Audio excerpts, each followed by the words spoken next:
প্রথম আলোর রিপোর্ট, গত 15 বছরে উন্নয়নের নামে লুটপাট হয়েছে প্রায় 3.25 লাখ কোটি টাকা। গত 15 বছরে কারা ছিল জানেন তো? শুধু ওনাদেরকেই দোষ দিয়ে লাভ নাই। স্বাধীনতার পর থেকে শুধু শাসকের হাত বদল হয়েছে, আমরা কিছু পাই নাই, ঠিক কিনা বলেন? শুধু ওনাদের দোষ দিয়ে কি লাভ? একদল খাইছে, আরেক দল খাওয়ার জন্য রেডি হয়ে আছে। আমরা এরকম চাই না। আমরা চাই স্বাধীন সার্বভৌম বাংলাদেশ, আমরা চাই দুর্নীতিমুক্ত বাংলাদেশ। লুটপাট করতে করতে এদেশের জনগণকে ফুটপাতে বসায় দিচ্ছে। সিদ্ধান্ত আপনার, কোন মানুষ হবেন, ভালো মানুষ না খারাপ মানুষ? এই মানুষকে যত্ন নিলে, মানুষকে মানুষ বানালে যে সে কি হতে পারে শুনবা? মানুষের মধ্যে যারা কি পটেনশিয়াল রেখেছে। আমি জাপানের দুইটা উদাহরণ দেই, জাপানের দুইটা উদাহরণ দেই, খেয়াল করে একটু শুনেন, বুঝবেন। আল্লাহ, 2022 সালে জাপানের সাথে জার্মানির খেলা, ফিফা ওয়ার্ল্ড কাপ 2022। এক পক্ষে জাপান, আরেক পক্ষে কোন দেশ? কথা শুনে নাই। এক পক্ষে কোন দেশ, আরেক পক্ষে সবাই। এক পক্ষে, আরেক পক্ষে। ওই খেলায় জিতেছিল জাপান, জিতেছিল 22 সালের এই ফিফা ওয়ার্ল্ড কাপে জাপান ফুটবল খেলায় জিতে as a part of their celebration তারা খেলার পরে পুরো স্টেডিয়ামটারে ক্লিন করে, the fan base of Japan. Lakh lakh মানুষ খেলা দেখতে যায়, তো এত ডাস্টবিনও তো নাই, তো যারা ডাস্টবিনে জায়গা পায় নাই তারা এই যে চকলেটের প্যাকেট, পানির বোতল, চিপসের প্যাকেট তারা এদিকে সেদিকে রেখে দিয়েছে। জাপানের ভক্তরা, জাপানের ফলোয়াররা as a part of their celebration তারা খেলার পরে পুরো স্টেডিয়ামের সব ময়লা আবর্জনা ক্লিন করে তারপরে বিদায় নিয়েছে। তাদেরকে কি ক্লিন করার দায়িত্ব দেয়া হয়েছিল? জাপানের যে ছেলেরা খেলা দেখতে গেছিল ওদেরকে কি ক্লিন করার দায়িত্ব দিছিল? তারা কি স্টেডিয়ামের পরিচ্ছন্নতা কর্মী?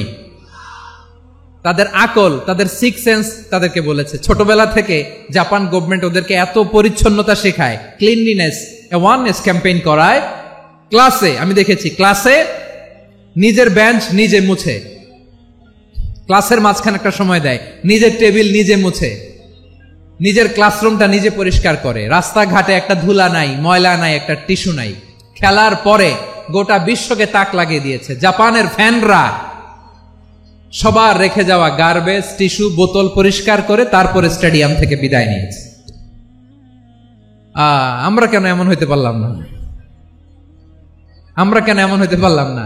জাপানের যারা এগুলো করছে ওদের 3টা করে চোখ না? চোখ তো 3টা, জাপানো লাগো, জাপানো লাগো। হাত তো 4টা, কান তো 6টা। হ্যাঁ, নাকি আমার মতো 2 হাত 2 কানওয়ালা মানুষ? চোখে দেখলে ওটা মানুষ না। চিন্তা করছেন?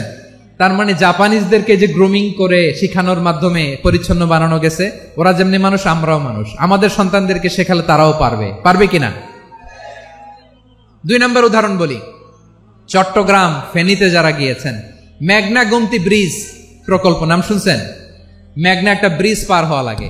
এই মেঘনা গোমতী, এখানে 3টা ব্রিজ, কাঁচপুর সহ এই 3টা ব্রিজের নির্মাণ কাজ, রেনোভেশনের কাজ দেয়া হয়েছিল জাপানের একটা কোম্পানিকে। কাকে? জাপানের কোম্পানি। নির্মাণ শেষে 738 কোটি টাকা বেঁচে গেছিল, এটা গভর্নমেন্টের হাতে দিয়ে তারা বিদায় নিয়েছে। কত টাকা?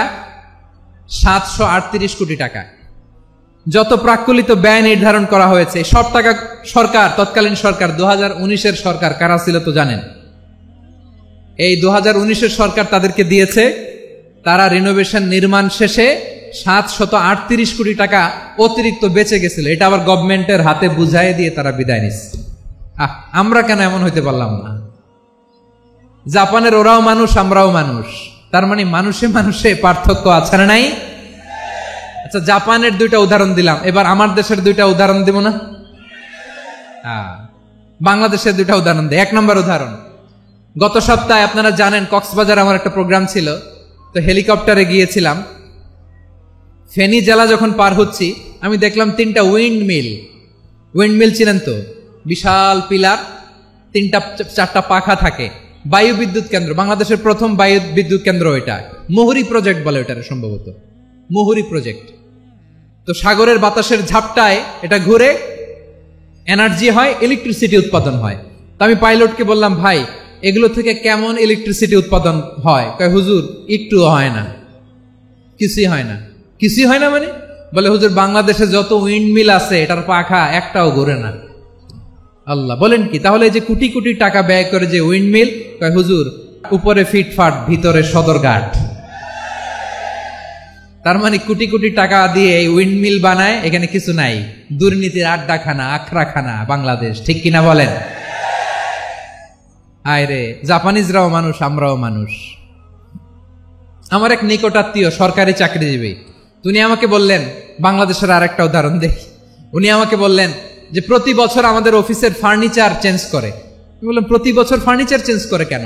বলে যে ফার্নিচার নতুন পারচেজ করলেই তো ওইখানে টাকা, নতুন কিনতে পারলেই টাকা, নতুন উন্নয়নের সবক শোনাতে পারলেই টাকা। প্রথম আলোর রিপোর্ট, কি আলো?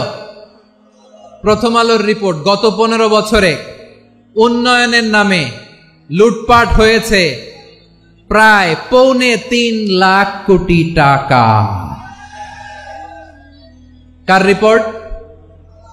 আমাদের বানানো কথা। প্রথম আলোর রিপোর্ট। গত 15 বছরে কারা ছিল জানেন তো? হ্যাঁ, শুধু ওনাদেরকেই দোষ দিয়ে লাভ নাই। স্বাধীনতার পর থেকে শুধু শাসকের হাত বদল হয়েছে, আমরা কিছু পাই নাই, ঠিক কিনা বলেন? শুধু ওনাদের দোষ দিয়ে কি লাভ? একদল খাইছে, আরেক দল খাওয়ার জন্য রেডি হয়ে আছে। আমরা এরকম চাই না। আমরা চাই স্বাধীন সার্বভৌম বাংলাদেশ। আমরা চাই দুর্নীতিমুক্ত বাংলাদেশ। আমি নিউজটা যে কতবার পড়লাম, এটা কি সম্ভব? 3.25 লাখ কোটি টাকা লুটপাট, মানে লুটপাট করতে করতে এদেশের জনগণকে ফুটপাতে বসায় দিচ্ছে। প্রিয় ভাইয়েরা, তাহলে জাপানের মানুষও মানুষ, আমরাও মানুষ। সিদ্ধান্ত আপনার, কোন মানুষ হবেন, ভালো মানুষ না খারাপ মানুষ? আজকের আলোচনার বিষয় হচ্ছে মানব সম্পদের উন্নয়ন, human resource development. It's a process to increase the capacity of knowledge, skill, capacity of the people of a country. একটা দেশের মানুষের জ্ঞান, তাদের দক্ষতা কি করে বাড়ানো যায়, বাড়িয়ে দেশের উন্নয়ন করানো যায়, এটাই হচ্ছে মানব সম্পদ উন্নয়নের মূল কথা। তাহলে মানব সম্পদ হচ্ছে একটা দেশের সবচাইতে শক্তিশালী পুঁজি। প্রাকৃতিক সম্পদ, খনিজ সম্পদের চেয়েও দামি হচ্ছে মানব সম্পদ। প্রাকৃতিক সম্পদ, খনিজ সম্পদের চেয়েও দামি সম্পদ কি সম্পদ? আল্লাহ তাআলা দয়া করে আমাদেরকে এই মানব সম্পদ দিয়েছেন। আসুন আমাদের এই মানুষগুলোকে আমরা সোনার মানুষ বানাই। রাজি আছেন তো সবাই? রাজি আছেন? মানুষ পারে না এমন কোনো কিছু নাই, চাইলে সব পারে। এজন্য মানুষকে তারবিয়া দিতে হবে, যথাযথভাবে তাদেরকে গড়তে হবে।